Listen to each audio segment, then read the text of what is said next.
Então, hoje são dia 22 de julho de 2022, tá? É um prazer receber hoje aqui o professor Marcos Regalin. Nós vamos finalizar o nosso semestre aqui no Centro de Estudos do Departamento de Ginecologia e Obstetrícia da UFMG com ele, né? Que é médico, radio-oncologista, com formação no AC Camargo Cancer Center e pela Sociedade Brasileira de Radioterapia.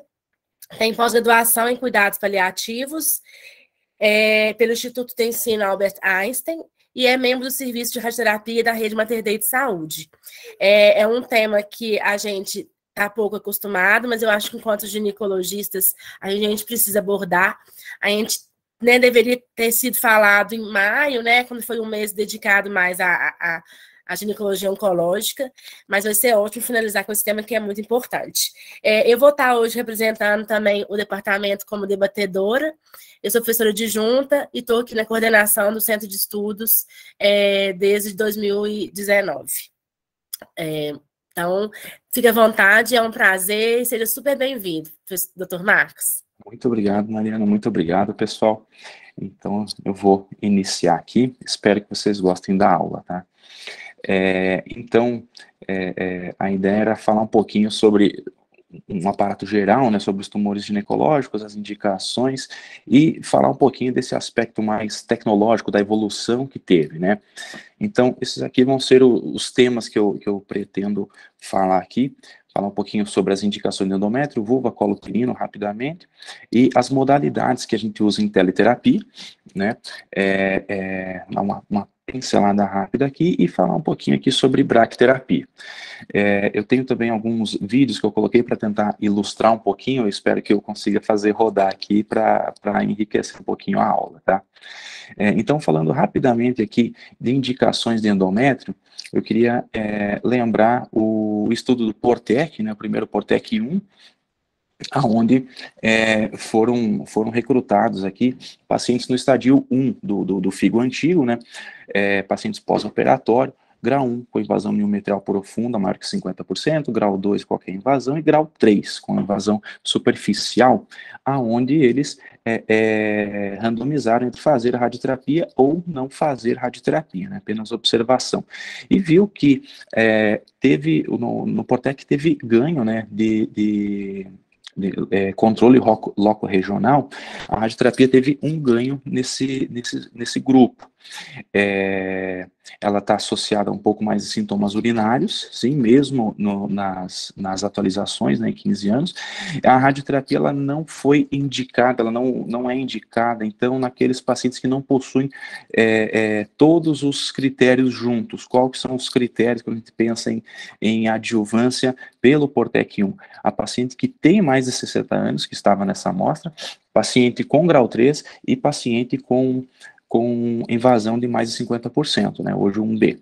Então, aquelas que não têm isso, não é indicado no 1A, com doença grau 2, ou pacientes menos de 60 anos com 1B, ou grau 2 e estadio 2A, doença grau 2, 3. Não teve impacto na sobrevida global. A radioterapia só dá controle loco-regional. Lembrando do outro estudo também muito importante, que é o GOG 99, esse aqui também foi um estudo fase 3, onde o objetivo, o endpoint primário, foi o intervalo livre de recorrência.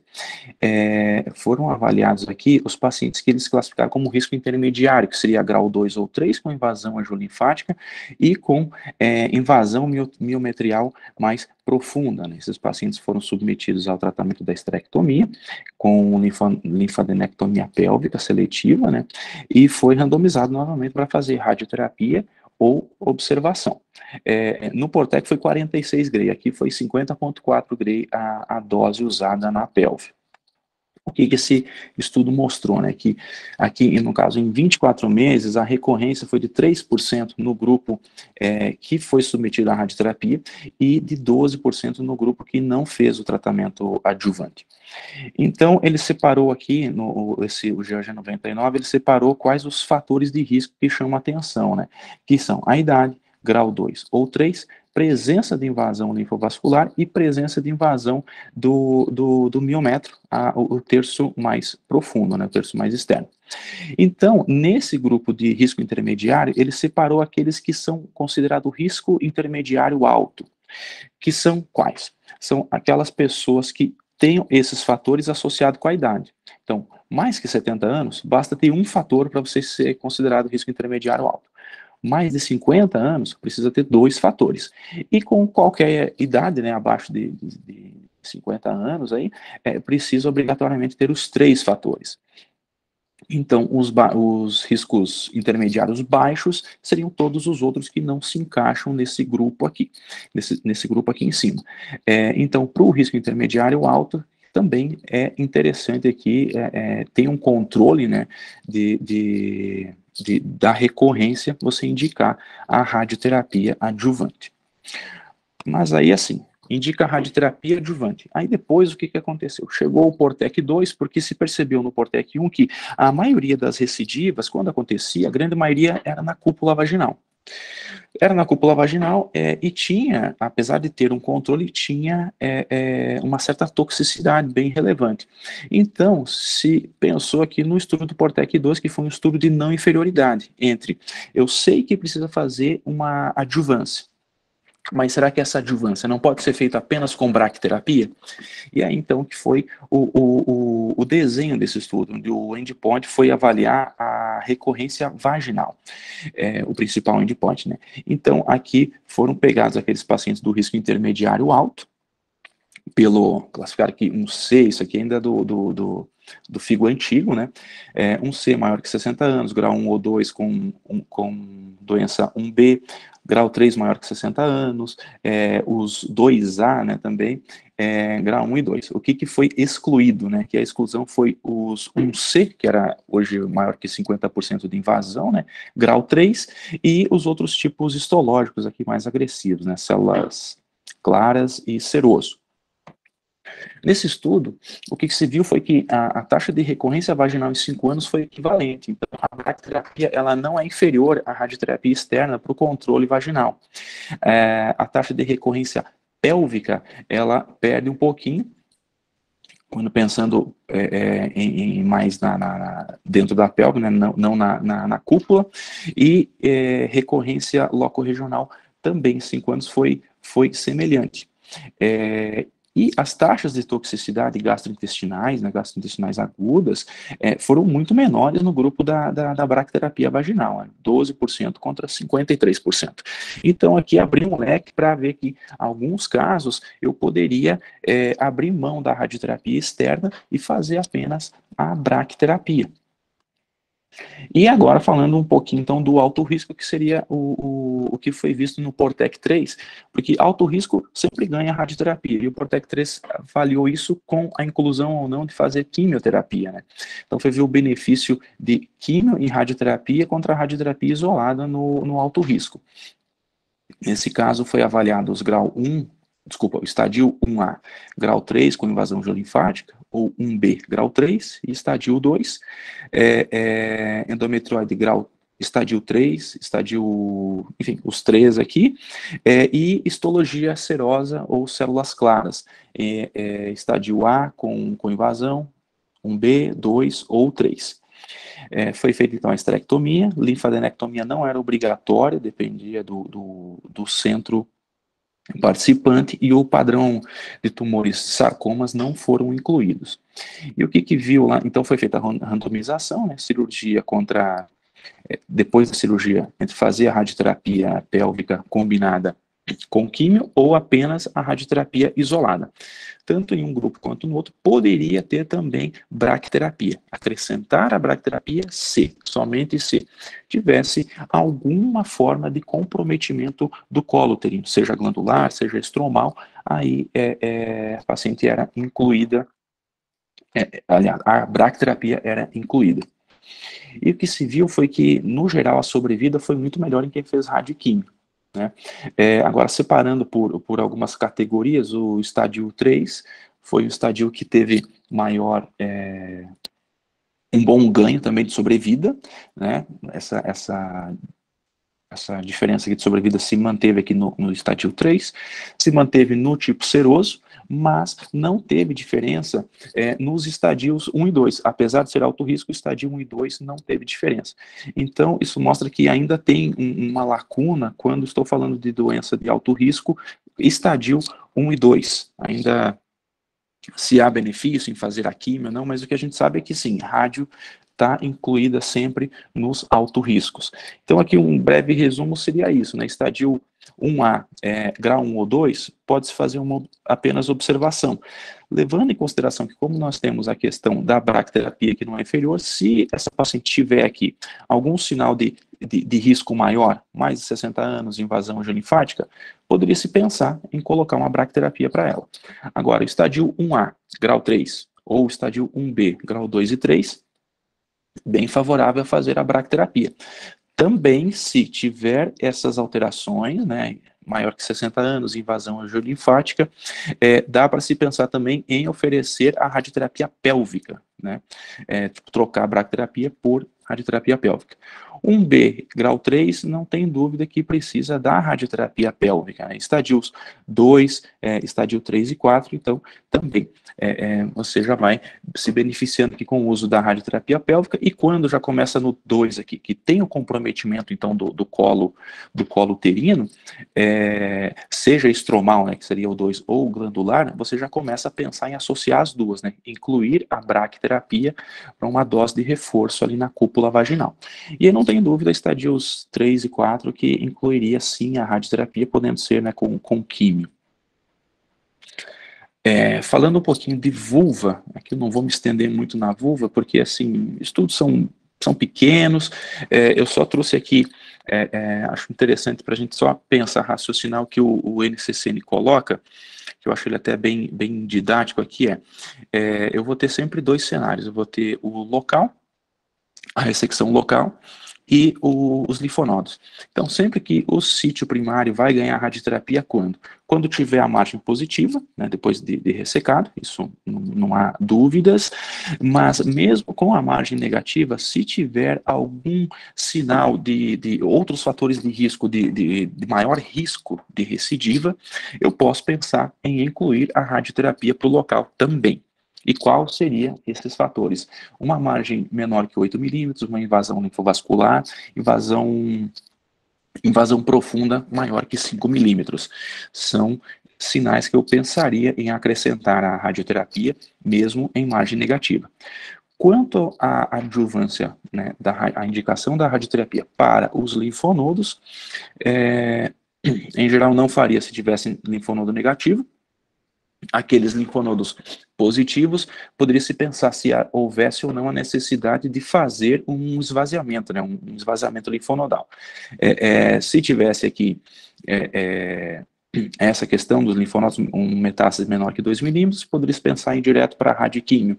Aí, claro, não é mais uma conduta cirúrgica do que minha, né, então, com certeza, vocês teriam até mais condições de falar a respeito disso, mas o fato é que, tendo uma ressecção, um esvaziamento completo, eu indicaria, tá bem formalmente indicado, fazer a radioterapia também nessa região, se tiver pelo menos 2 ou mais linfonodos positivos. Se tiver um apenas, pode ser discutido até não fazer.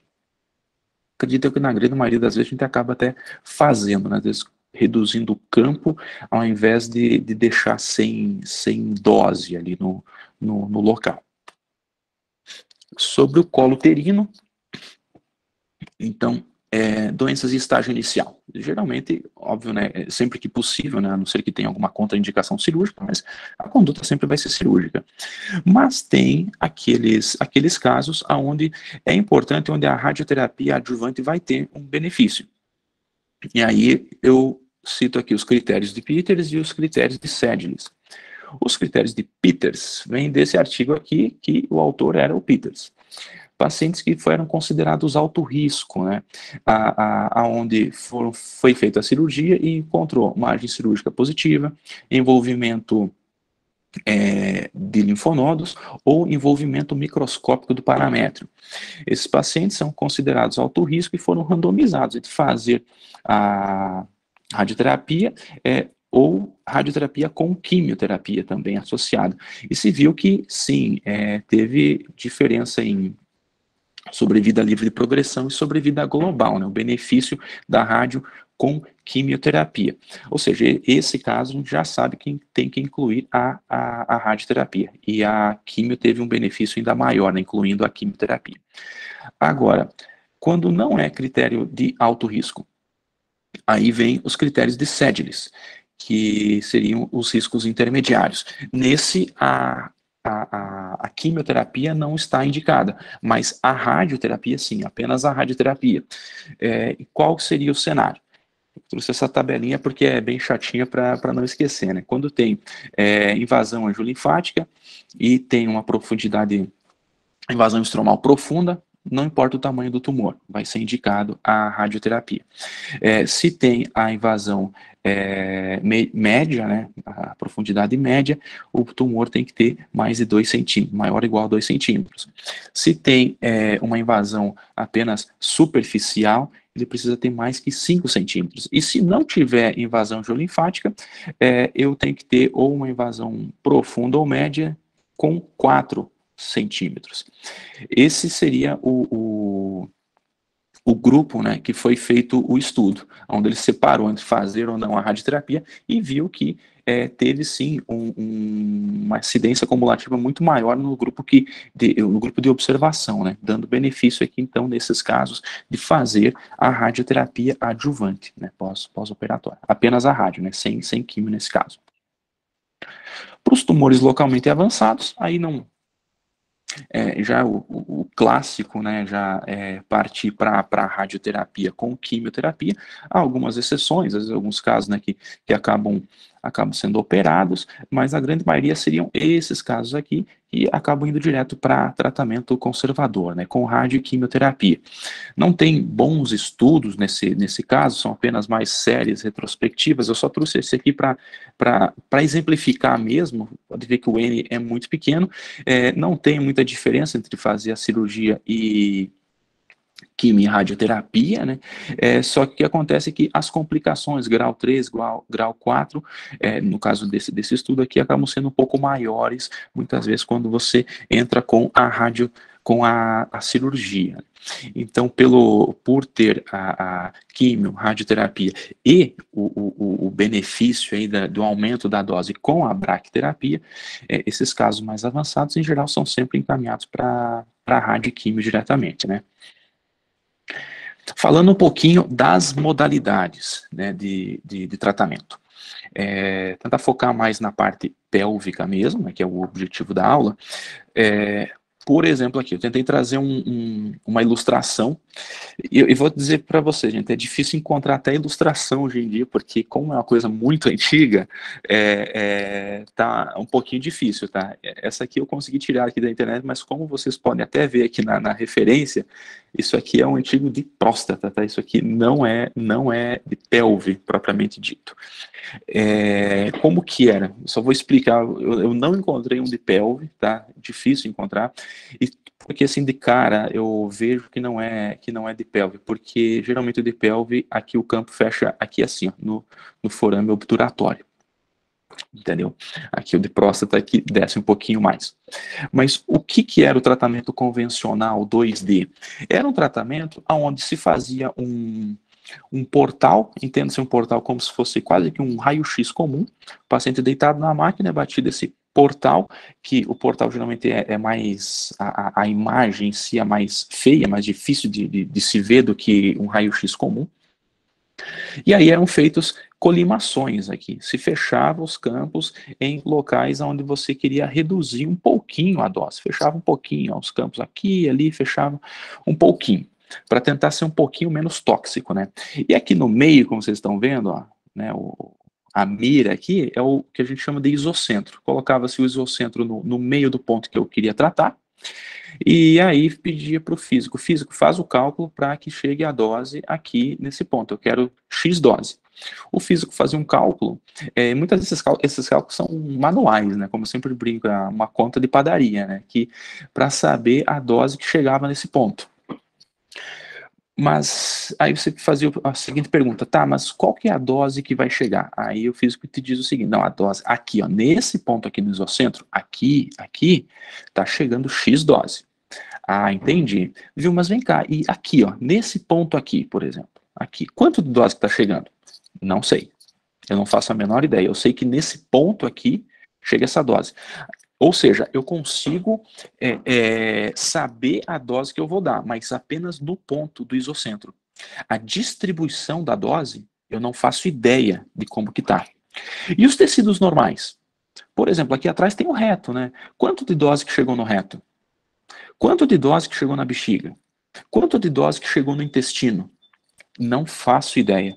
Por quê? Porque isso são estruturas volumétricas, correto? E aqui eu estou fazendo um negócio bem tupiniquim baseado em uma imagem bidimensional, né? Um raio-x anteroposterior e um lateral.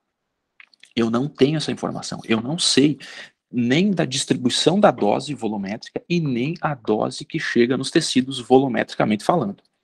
Esse era um tratamento 2D. Tá? Dessa forma aqui. Então, o que evoluiu? Qual foi o legal aqui? Na década de 90, mais ou menos, que se começou os planejamentos volumétricos, né? Um planejamento com tomografia, para criar volumes de estrutura. Se vocês me permitem, vou tentar parar um pouquinho a aula só para mostrar um vídeo aqui. Deixa eu ver se eu consigo. Gente. Vamos ver aqui, tá?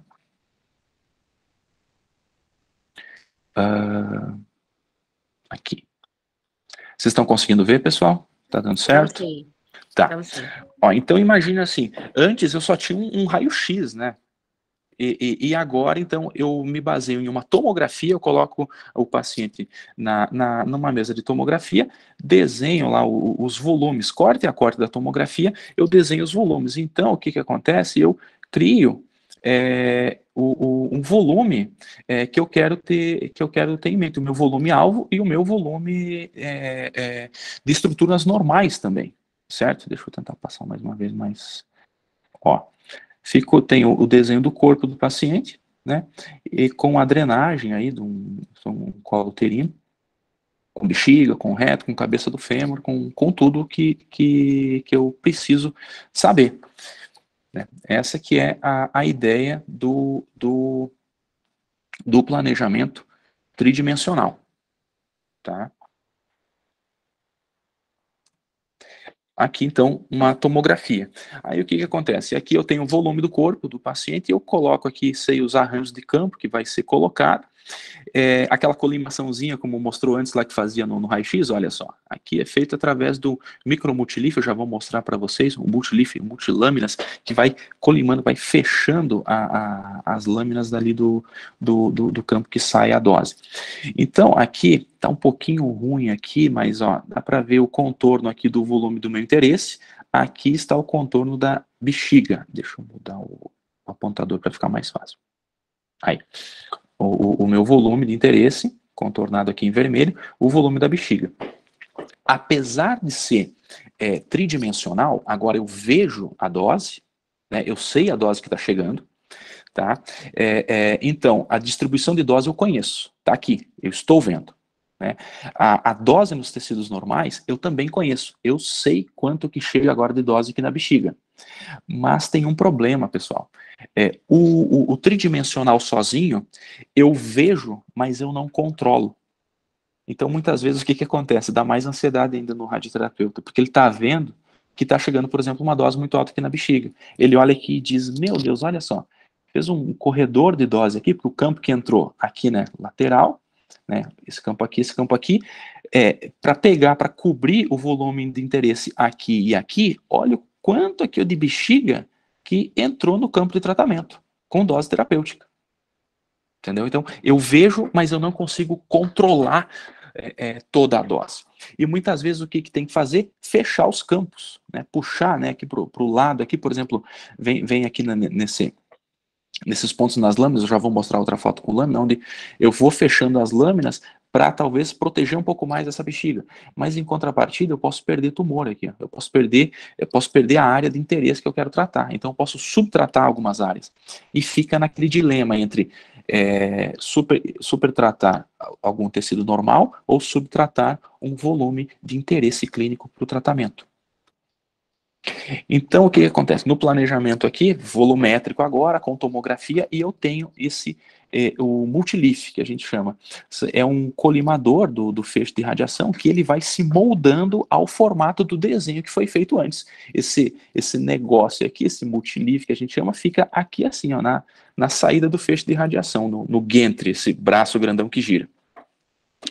Então, a dose de distribuição, eu conheço, né? A dose nos tecidos normais eu conheço também.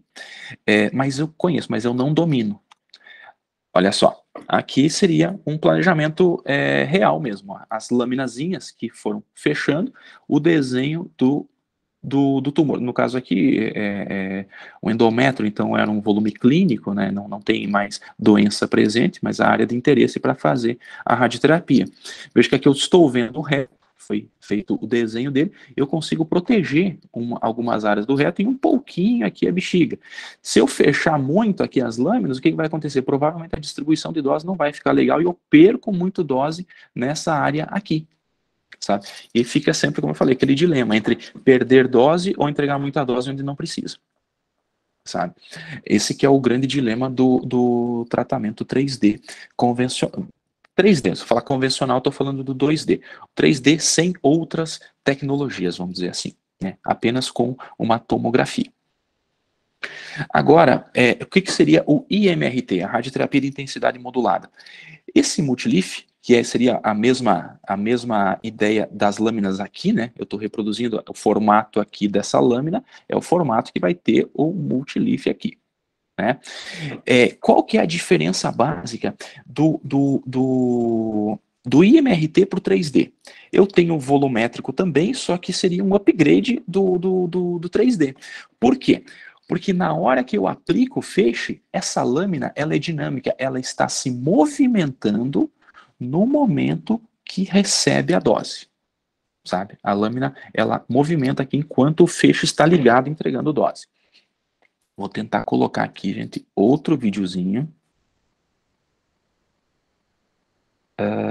Aonde que está agora? Aqui. Estão conseguindo ver aqui? Tá abertinho pra gente. Tá aberto? Tá. Então, ó, deixa eu tirar o som aqui. É isso. Aqui eu vou pular para 1 minuto e... Aqui vendo o feixe saindo, o multilâminas está aqui, ó, na saída do feixe. Ó. Olha que as lâminas vão se movimentando conforme o feixe vai saindo. Então, deixa eu pular aqui para a área de interesse aqui, seria aqui, ó. O paciente deitado, o gantry girou aqui, no ângulo que foi definido, né? E aí o feixe vai saindo, e ao mesmo tempo que o feixe vai saindo, as lâminas vão se movimentando. Radioterapia de intensidade modulada, estou modulando a intensidade. Por que eu faço isso? Porque o meu corpo não é uma caixa quadrada homogênea. Meu corpo tem diferenças, né? Tem osso, tem músculo. Então, a distribuição da dose não fica igual em tudo. No osso, a radiação vai por exemplo, penetrar mais, vai absorver mais no osso. Quanto que no pulmão absorve menos, por exemplo. Então, com o IMRT, você vai tendo com essas lâminas, vai entregando mais ou menos dose conforme a estrutura que está na frente, sabe? Ó? E vai conformando a dose para que consiga reduzir doses médias e doses altas, principalmente doses altas, em tecido sadio que está na periferia, onde eu não preciso entregar tanta dose. Então aqui, será um exemplo aqui de uma próstata, onde os feixes de radiação estão entrando, e aí vai conformando aqui no meio a dose que eu quero. Essas doses são menores, é claro, só que o somatório delas, aqui no meu isocentro, no ponto, vai se formando, vai se contornando uma dose no formato do desenho que foi feito. certo? E na conformacional, só um pouquinho, na conformacional seria um campo direto aqui. Ó, então, eu acabo dando bastante dose nesses pontos aqui. Sai uma dose bem mais alta. E o formato que vem aqui, nesse esquema aqui, seria o quê? Uma caixinha quadrada, né? Chama mesmo um planejamento em box. Né? Ou seja, muito tecido aqui na periferia eu acabo dando muita dose. E aqui a diferença, ó, de dose. Aqui seria o reto, a bexiga, acaba ficando muito mais quente, com muito mais dose aqui, ó, no reto, na bexiga, no 3D, no 3D convencional, do que na radioterapia com intensidade modulada. Tá? Vamos lá. Deixa eu voltar para a aula.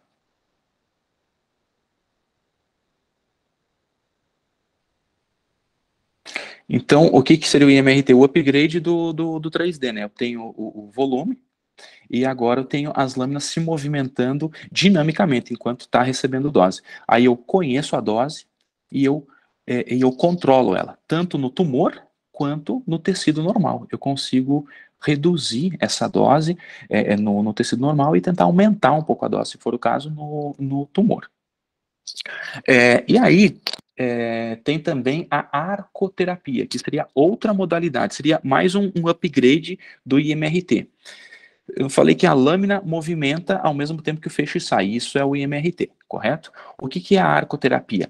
O Gentry aqui, esse braço, ele também fica girando enquanto está recebendo dose. Então, ao mesmo tempo que a lâmina se movimenta, o braço aqui ele vai girando, vai dar um giro de 360 graus aqui em volta do paciente, emitindo dose. Certo? Aí o que acontece? Ajuda na conformação do volume que eu quero tratar, o desenho que eu fiz lá na tomografia, eu consigo fazer com que a dose crie, que ela se molde no formato do desenho que foi feito. Eu brinco falando o seguinte, é como se eu tivesse uma pistola, que eu disparo um tiro, um projétil, só que esse projétil ele tem a capacidade de fazer curvas, sabe? E aí, aqui só para ilustrar, que eu tenho os volumes que eu tento respeitar nos tecidos normais, né? Tem dose para cada uma das estruturas aqui. Coloquei esse aqui da pelve, né, que é o nosso interesse, mas assim, tem limite de dose para o intestino, para o reto, para a medula óssea, né? A gente desenha toda a parte óssea da pelve para tentar reduzir as doses, bexiga, cabeça do fêmur, medula espinal. Então, aqui, qual que seria a diferença do IMRT? O IMRT, eu controlo dose, tanto do tumor quanto do órgão-alvo. Aqui eu também controlo a dose, mas, além disso, tem outra coisa. Eu otimizo o meu tempo, porque como ele não precisa girar, parar e emitir a dose, ele já vai dando um giro, dá uma giradinha bem rapidinho e já entrega toda a dose. Então eu consigo acelerar ainda mais o processo de tratamento. A sessão de radioterapia acaba sendo mais rápida ainda. Certo? Deixa só eu mostrar um outro vídeo aqui. Agora tem um vídeo da vida real aqui também, do serviço. Deixa eu ver aqui. Você tem uma ideia aqui, como que seria? Aqui seria a visão, ó, você vai ver que o corpo vai estar girando, mas na verdade não é o corpo que gira, né? É o Gentry, porque a visão que vocês vão ter é a visão do Gentry, tá? Do braço que emite ali a radiação, da fonte radioativa. Então, aqui, como que vai aparecer aqui? Ao mesmo tempo que as lâminas estão girando, ó, ao mesmo tempo que a lâmina gira, aqui, né, as lâminas, né, do multilif, o Gentry está girando, então está contornando todo o corpo da pessoa e vai se moldando conforme a estrutura que tiver próxima ali, sabe? O software faz todo esse cálculo para ver como que as lâminas têm que movimentar, qual a velocidade que o Gentry tem que fazer, para que fique bem conformadinho, exatamente do jeito que a gente quer. E aí, fica desse jeito aqui, ó. Deixa eu mostrar outro aqui. Aqui. Olha só. Aqui, então, tenho. Ó, a dose, ó, aqui é o desenho que foi feito e a dose de tratamento. Exatamente, a dose alta exatamente moldando o volume que foi planejado para tratamento. Protegendo aqui ó, muito bem o intestino, certo? Evitando dose na bexiga. Lembra que no outro desenho eu não conseguia fazer isso, né? Tirando dose da vulva aqui, porque é um tratamento de um colo uterino avançado que eu tenho que tratar aqui em guinais também. Entendeu? Então, eu consigo reduzir as doses altas nos tecidos que estão em volta, né? E isso até tem aqui artigos que falam, né? Que seria um planejamento com IMRT contra um planejamento 3D, onde eu teria, por exemplo, aqui só 2 campos de tratamento, ó, só um anteroposterior, a dose está pegando em tudo isso aqui. Ou seja, a coluna aqui, intestino, tudo isso aqui está pegando dose cheia, dose de tratamento. Ó, o amarelinho aqui deve ser 95% da dose. Enquanto que nesse outro, ó, a dose está mais modulada, mais conformada com o formato do desenho. E isso acaba impactando na redução da toxicidade aguda, né? Menos chance de dermatite, dose em medula, lesão do trato gastrointestinal, enfim. Essa que é a ideia de você ter um tratamento conformado, um tratamento com IMRT, com arcoterapia. Reduzir as doses agudas, reduzir as doses altas e reduzir, então, os sintomas agudos. O IGRT é uma outra modalidade que não tem muito a ver com a dose em si, tem a ver com o posicionamento do paciente. Basicamente é assim, o que é o IGRT? Pensando na pelve. Para um tratamento de pelve, o IGRT seria assim muito bom ter uma tomografia acoplada à máquina. Então, no próprio Gantry lá, além do feixe de radiação saindo, eu tenho um pequeno aparelho de tomografia junto. E quando ele gira, quando o Gantry gira, ele faz uma imagem nova do paciente e compara com a imagem da tomografia do planejamento. E aí eu tenho isso aqui, eu tenho a tomografia do planejamento, onde foi desenhadas as estruturas, e a tomografia que eu acabei de fazer, que o paciente estava lá deitado. E aí eu faço uma comparação entre um e outro para ver se está casando todas as estruturas. Se eu não tenho um IGRT, assim, se eu não tenho, por exemplo, uma tomografia acoplada, como que eu faria isso? Eu faria apenas com raio-x. Que não é raio-x, como eu falei, é um portal, né? Ou seja, pior ainda, porque a imagem ainda é ruim. Eu faria um raio-x comum e me basearia apenas nos ossos para ver se a posição está correta. Aqui, quando eu tenho uma tomografia acoplada, o que acontece? Eu consigo me basear não apenas pela estrutura óssea, mas pelas estruturas moles aqui. Por exemplo, eu posso ver, por exemplo, se essa paciente estava constipada e o reto ficou muito, muito grande. Daqui a pouco esse reto ficou enorme, empurrou as estruturas aqui e está saindo do meu alvo de tratamento. Daqui a pouco a bexiga não estava tão cheia e as alças intestinais caíram aqui, entrando no campo de tratamento. Eu posso corrigir tudo isso antes. Eu posso tirar esse paciente da máquina, pedir para ele, de repente, fazer um laxante, dar uma caminhada, ver se ele evacua, fazer um xixi primeiro, tomar um pouco de água, esperar encher a bexiga. Enfim, o fato é que eu consigo reproduzir exatamente para que a dose chegue no ponto que foi desenhado.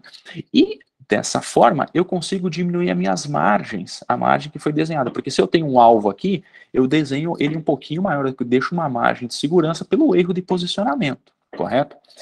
Se eu tenho essa tecnologia, eu consigo reduzir essa margem. Eu reduzo muito essa margem. Então, uma margem que antes eu tinha que usar talvez 8 milímetros, eu acabo reduzindo para 4, para 3 milímetros, por ter essa tecnologia. E aí, obviamente, se eu reduzo essa margem, o volume de tecido normal que recebe dose também reduz muito. E a toxicidade dos tecidos tem a ver com a dose, então a tolerância do meu tecido normal ela diminui conforme eu aumento a dose e conforme eu aumento o volume que eu estou tratando. Então, se eu consigo diminuir o volume que eu estou tratando, automaticamente eu melhoro a tolerância do tecido. E aí, isso me dá uma liberdade, muitas vezes até de fazer o quê? Subir a dose em pontos que antes eu não conseguia subir por limitação, por não ter tecnologia para fazer isso. Não sei se fui muito rápido ou muito... Não, Tá tá dando para ótimo. entender, gente? Tá dando, Marcos. Tá certo. Então, assim, a última parte agora, tá? Prometo que vou tentar ser rápido, falando um pouquinho sobre bracterapia. Então, a bracterapia seria aquele tratamento próximo. A gente chama de teleterapia, o tratamento de radioterapia convencional, onde a fonte radiativa está longe do paciente. A bracterapia é aquela técnica onde a fonte está próxima ao paciente. E aí vocês vão perguntar, por que esse doido colocou um monte de arroz aqui? Porque, na verdade, a fonte da bracterapia é mais ou menos do tamanho de um grãozinho de arroz. Tá? A fonte que fica dentro desse cofre aqui.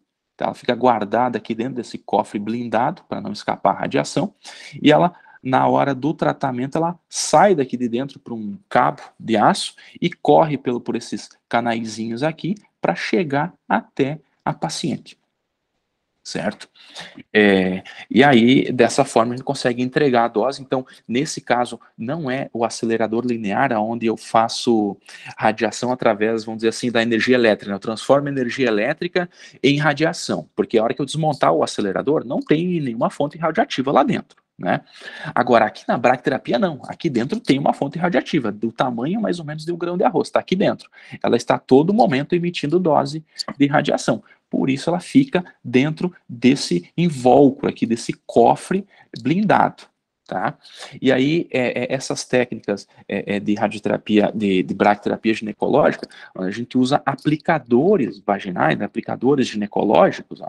Esse aqui seria um aplicador montado, aqui seria mais ou menos uma fotinha de como que ficaria, ó. Esse anel aqui, ficaria aqui no colo, a haste aqui entrando no útero, né? Esse aqui seria um afastador do reto, para tentar empurrar um pouquinho o reto para trás, para não ficar tão tóxico.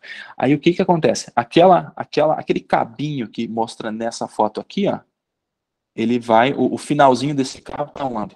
Tá aqui, ó. Se conecta 2 ou 3 cabinhos em cada um desses, aí a fonte sai lá de dentro, vai por um cabinho, corre aqui e entrega a dose aqui. Volta a fonte, entra no outro cabinho, e entrega a dose aqui. Para quê? E distribuindo a dose. E aí ela vai parando um pouquinho a cada 1 centímetro. Eu não lembro se é 1 centímetro ou meio centímetro. Acho que é meio centímetro. A cada meio centímetro ela faz uma parada e é onde ela vai distribuindo dose em volta.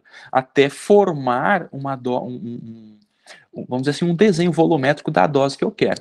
Essas são as formas de aplicador que geralmente usa, né? Basicamente o que mais se usa é isso aqui para ginecológico, para colo uterino, onde eu consigo dar uma dose maior aqui no colo e entregando um pouquinho de dose lá dentro do útero. Esse aqui para cúpula vaginal quando trata endométrio, né? Emite a dose nessa região aqui, assim. Aqui seria então como que ficaria aqui as paradas da fonte, ó. Vai parando a fonte e aqui o desenho da dose que fica então em volta desse material, desse aplicador vaginal, ó. Parece uma perinha aqui, ó, né, o desenho. Só que aí, qual que é a evolução também da bracterapia? A bracterapia também teve evoluções, ó, porque, não vou dizer nem muito tempo antes, porque ainda existem muitos locais que fazem bracterapia dessa forma aqui, ó, 2D. Como assim 2D, Marco? Sabe aquele 2D que eu falei antes lá da teleterapia? Então, é mais ou menos isso também.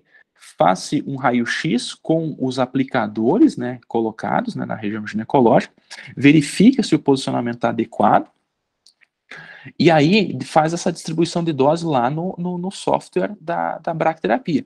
Mas a união disso com isso não tem muito assim, porque é um 2D. Eu não tenho volumétrico aqui. E aí você me pergunta, mas que dose que chegou na bexiga? Sabe como que você avalia a dose na bexiga?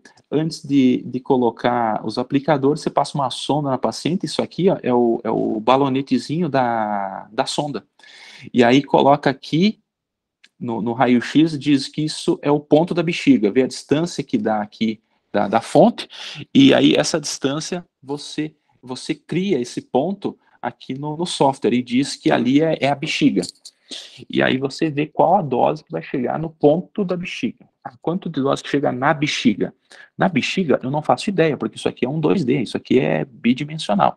Eu sei que no ponto da bexiga chega X dose, quase como se fosse antes aquele exemplo que eu falei do isocentro. Nesse ponto chega tal dose, no resto eu não sei. Então isso que é a bracterapia convencional, que fazem em muitos lugares, sabe? O que seria a evolução disso? Seria a bracterapia 3D, colocar esses aplicadores, levar a paciente em uma tomografia, fazer a tomografia com o aplicador na posição correta, sem mexer, né? Daí rapidamente exporta as imagens da tomografia, desenha as estruturas aqui, principalmente reto e bexiga, que estão ali em volta, e aí sim eu vejo volumetricamente quanto de dose que chegou nessa bexiga, nesse reto, e consigo, inclusive, fazer um somatório da teleterapia, da dose que já tomou dos outros, do tratamento anterior, né, do tratamento pélvico, para ver, então, definitivamente a dose que chegou nessas estruturas e a dose que eu estou entregando aqui no meu volume-alvo. Sabe? Isso que seria o melhor. Mas, assim, até hoje, gente, é difícil ter locais que fazem isso. Por quê? Por questão logística. Muitos locais não têm um tomógrafo dedicado. A pessoa tem que se deslocar do serviço de radioterapia e ir para o serviço de imagem e fazer a tomografia lá no serviço de imagem, né? Que muitas vezes não é juntinho do hospital, é outro departamento, tá longe. E pensa, tem que levar essa mulher com esse aplicador lá, não pode mexer esse aplicador, ela tem que voltar lá no serviço de radioterapia, entrar na sala da bracterapia para receber a bracterapia. Porque, como eu disse, é uma fonte radioativa, não dá para aplicar isso em qualquer sala, tem que ser numa sala blindada. Né? Então tem esse deslocamento todo, isso tudo tem uma certa demanda que em muitos serviços fica difícil, sabe? Não é uma coisa muito fácil de se fazer. Mas o fato é que a evolução em ginecologia também seria isso, a bracterapia 3D, uma bracterapia volumétrica, para saber de fato a dose que chega nas estruturas e no tumor propriamente dito. E uma evolução maior disso seria uma bracterapia guiada por imagem adaptada, que seria, em resumo, que faria-se, ao final do tratamento, uma ressonância, fazer o planejamento da bracterapia com uma ressonância. Aí usa aplicadores de titânio, né, para não ter problema com a ressonância, e aí eu consigo, nas imagens ponderadas em T2, ver como que está a infiltração do tecido, se ainda tem tecido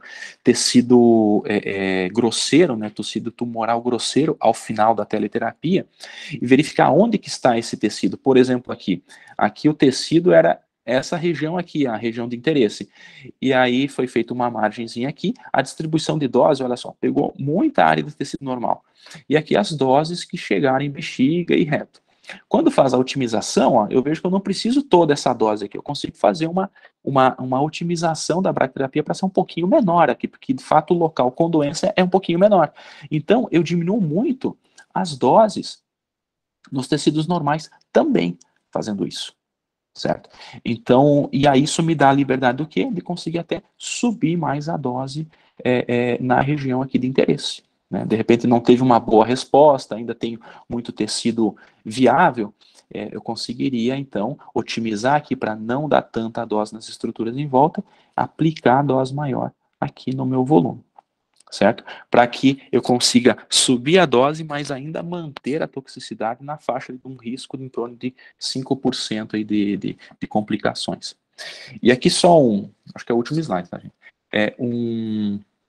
Isso aqui é uma retrospectiva de um estudo francês que fez uma análise de vários centros, comparando a falha local com a resposta volumétrica que teve. Então, aqueles tumores que tiveram uma resposta na teleterapia abaixo de 40%, quando foram para a bracterapia, foram aqueles que tiveram uma falha local muito maior, né? E aí, olhando esse gráfico aqui, ele é um pouquinho complexo, mas eu acho bem interessante que o volume de redução tem a ver com a probabilidade do controle tumoral, né? Então, o controle local aqui em 5 anos e relacionado aqui também com a dose que foi aplicada na bracterapia.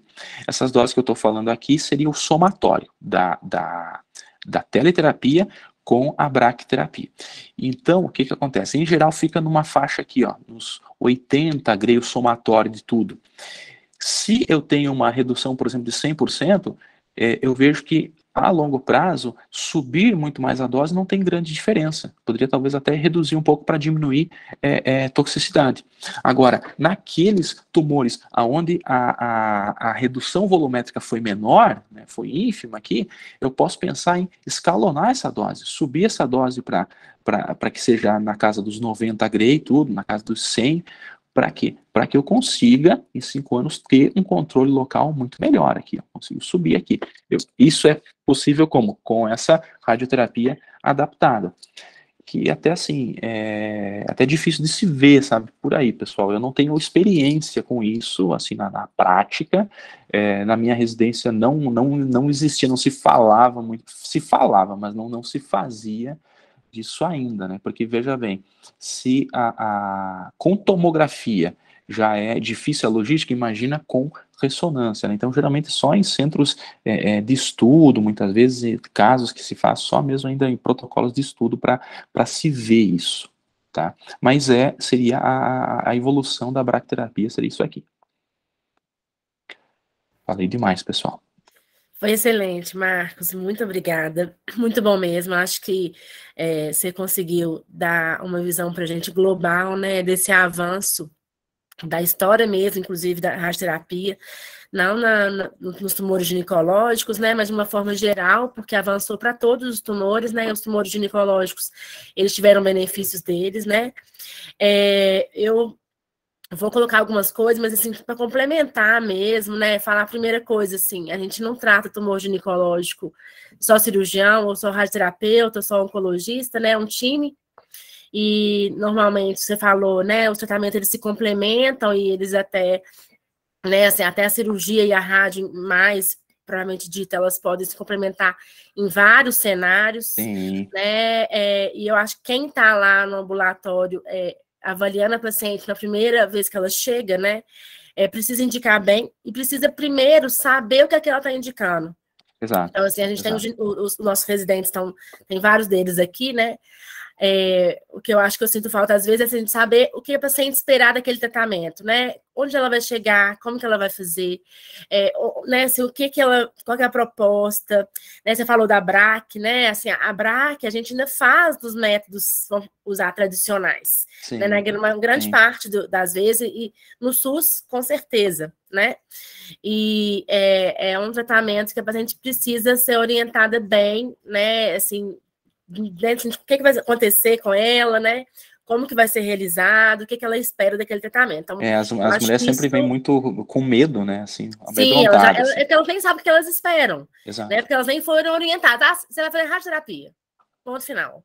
Vai para radioquímio, né? Quimio e radiação, mas assim, o que é radioterapia?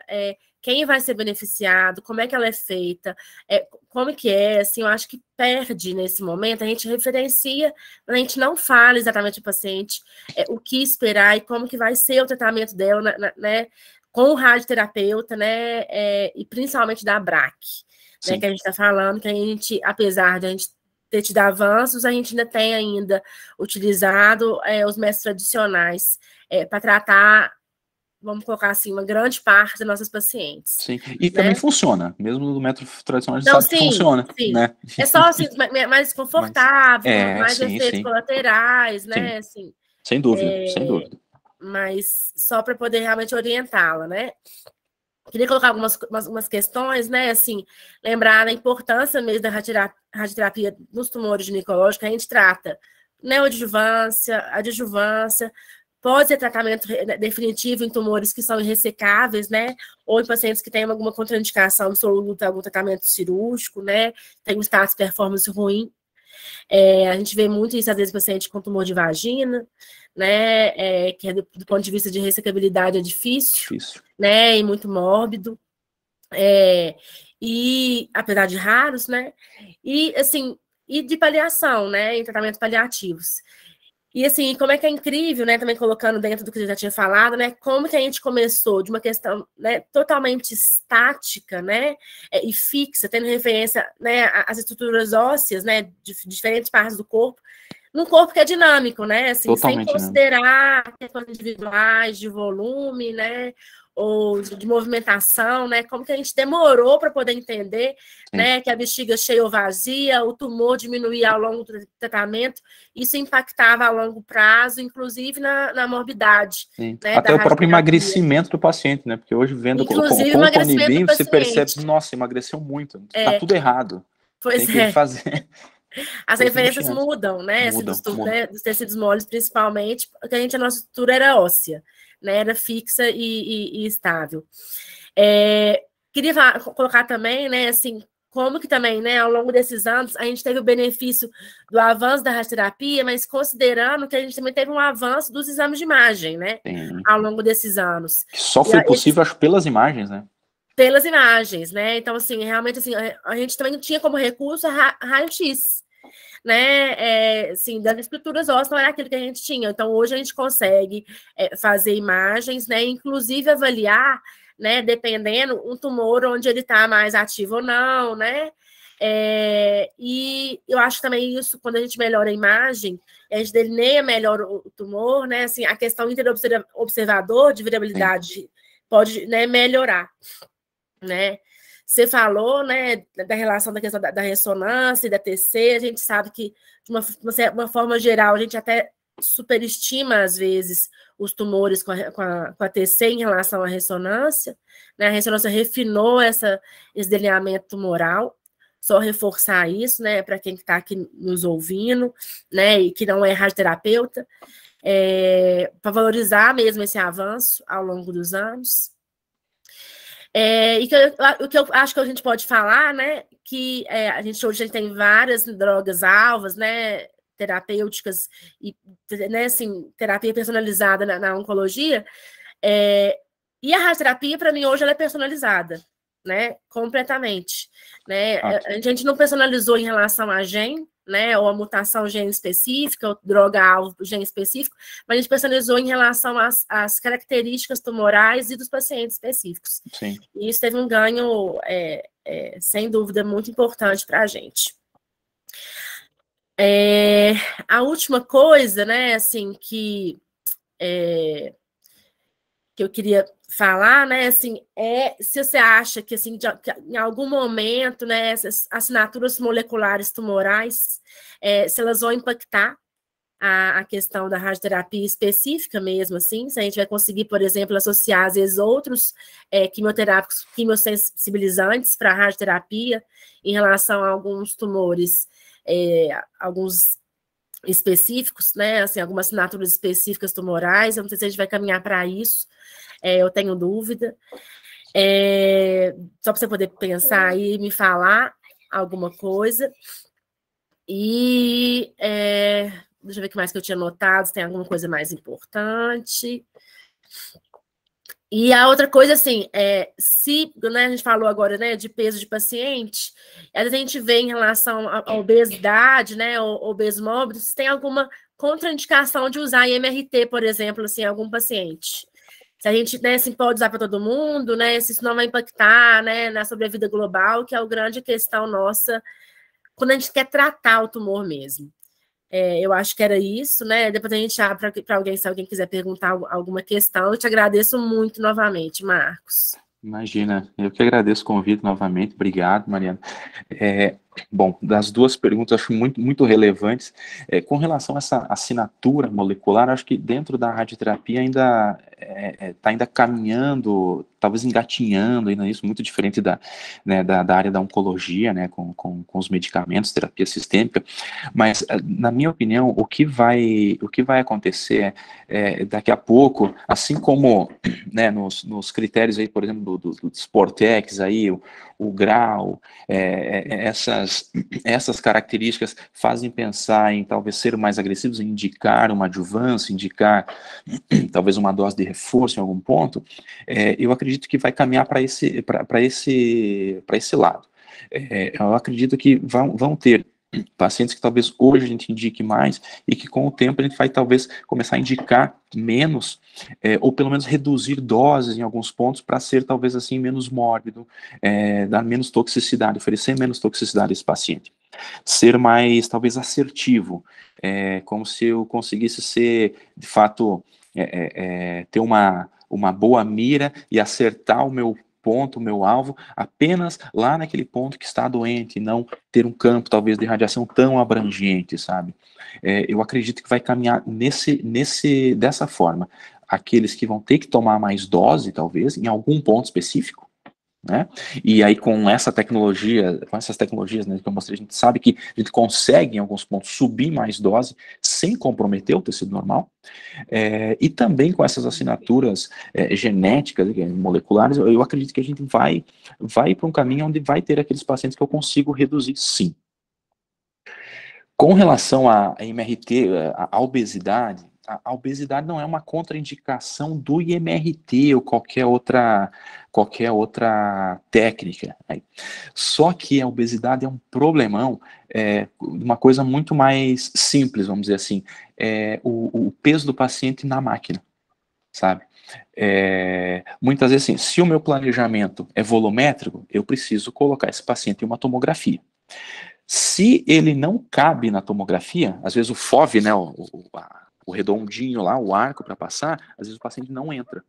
Isso é um problema. Já aconteceu, já vi isso. Às vezes não suporta o peso. Tem várias nossas, né, fazendo endométrio típica, né, assim, eu fico imaginando. Sim. Eu já tive caso de paciente endométrio que foi assim dramático, porque não foi indicado cirurgia por conta da obesidade, que era difícil a questão cirúrgica, e veio para mim para fazer radioterapia apenas. Só que eu disse para ela, não tem como, desculpa, mas não há possibilidade, porque a mesa muito tu vê ali no desenho, a base da mesa fica num ponto, só que o paciente sai, né, ele fica suspenso no ar. Aquilo ali é de fibra de carbono. Se aquilo quebra, aquilo lá vira uma navalha, sabe? Eu corto o paciente inteiro ali, sabe? É muito perigoso, né, nesse aspecto. E então existem lá os limites que o fabricante diz. Então, muitas vezes, até uma coisa assim que eu sempre peço para a equipe de enfermagem, você vê que o paciente assim tem um IMC maior, já pesa para a gente ver como é que tá, porque senão a gente precisa rapidamente pedir para ele fazer um regime, ele precisa emagrecer, ele precisa perder peso, né? E isso é difícil, é dramático isso, sabe? Não consegue tratar o paciente. Excelente, muito bom mesmo. Queria saber se alguém tem alguma dúvida. Acho que o Lucas tinha aberto o microfone, Lucas. Você quer perguntar alguma coisa? Lucas Andrade.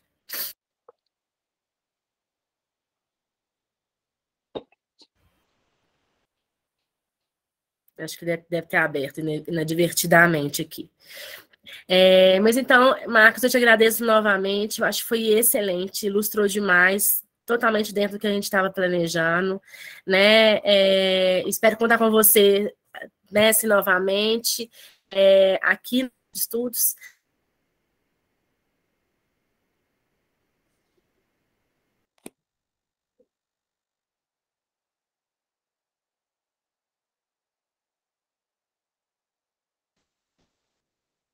Falhou aqui.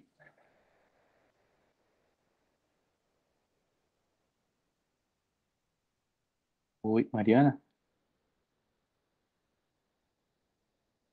Pessoal?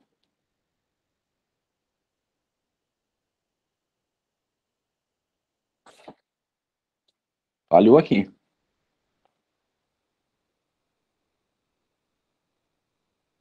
Acho que foi a internet dela que caiu. Não. Reiniciou, você acredita? O computador. Tava com o telefone do lado e normalmente eu fico com os dois, mas eu acho que era isso, né? Assim, que eu queria te falar. E muito obrigada mais uma vez por fechar com a gente aqui o nosso semestre no Centro de Estudos. Tá ótimo. Muito obrigado pelo convite, tá? Sempre que precisar, eu estou à disposição para discutir caso, para alguma aula, enfim, do que eu puder, sempre que eu puder, eu vou participar sim, tá, Maria? Então, sempre que precisar, pode contar comigo. Perfeito, Marcos. Uma ótima sexta-feira para vocês. Muito obrigado. Pessoal, um bom dia para vocês, tá? Fiquem bem, bom final de semana também. Tchau, tchau. Amanhã você deixa o carregador do meu telefone.